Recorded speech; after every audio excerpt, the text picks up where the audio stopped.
Hi hello welcome to CV9 news. నేను మీ వెంకటకృష్ణ. మీకు ముందుగా నూతన సంవత్సర శుభాకాంక్షలు. ఇంకెందుకు ఆలస్యం, ఈరోజు వార్తల్లోకి వెళ్ళిపోదామా. ఒంటిమిట్ట రామాలయానికి పోటెత్తిన భక్తులు. దేశంలోనే రెండవ అయోధ్యగా ఖ్యాతిని పొంది ఏకశిలా నగరిగా కీర్తింపబడుతున్న ఒంటిమిట్ట శ్రీ కోదండరామస్వామి దేవాలయానికి నూతన సంవత్సరం సందర్భంగా వేల సంఖ్యలో భక్తులు పోటెత్తారు. శ్రీ కోదండరామస్వామి దర్శనార్థం విచ్చేయు భక్తులు కోసం తిరుమల తిరుపతి దేవస్థానం వారు బాలాలయం వద్ద ప్రత్యేక క్యూ లైన్లు ఏర్పాటు చేశారు. నూతన సంవత్సరం కావడంతో వేల సంఖ్యలో భక్తుల తాకిడి కారణంగా రామాలయం లోపల ప్రాంగణం అంతా భక్తులతో కిటకిటలాడింది. రామాలయానికి విచ్చేయు భక్తులు నూతన సంవత్సరం అన్ని శుభాలు జరగాలని వారి కుటుంబ సభ్యులతో కలిసి వచ్చి స్వామివారిని దర్శించుకున్నారు. నూతన సంవత్సరం ప్రత్యేకతను దృష్టిలో ఉంచుకొని తిరుమల తిరుపతి దేవస్థానం వారు భక్తుల కోసం రుచికరమైన ప్రసాదాన్ని పంపిణీ చేశారు. ఈ ప్రసాదం కోసం భక్తులు పొడవాటి క్యూలైన్ రూపంలో బారులు తీరారు. అనంతరం రామాలయం ఎదురుగా ఉన్న అన్నప్రసాద కేంద్రానికి భక్తులు పోటెత్తారు.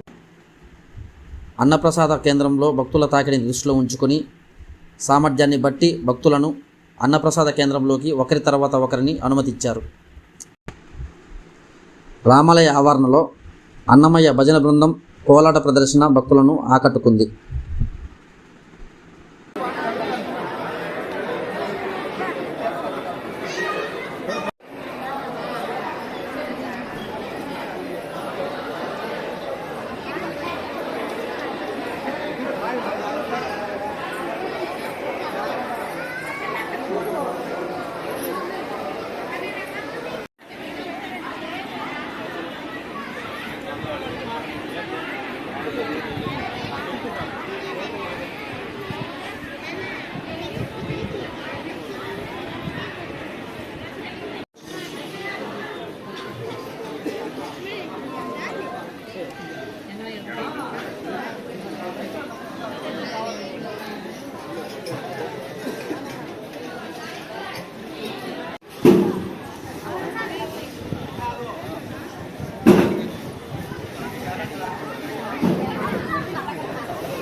కట్టుకోండి.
చూడండి ముందు చూడండి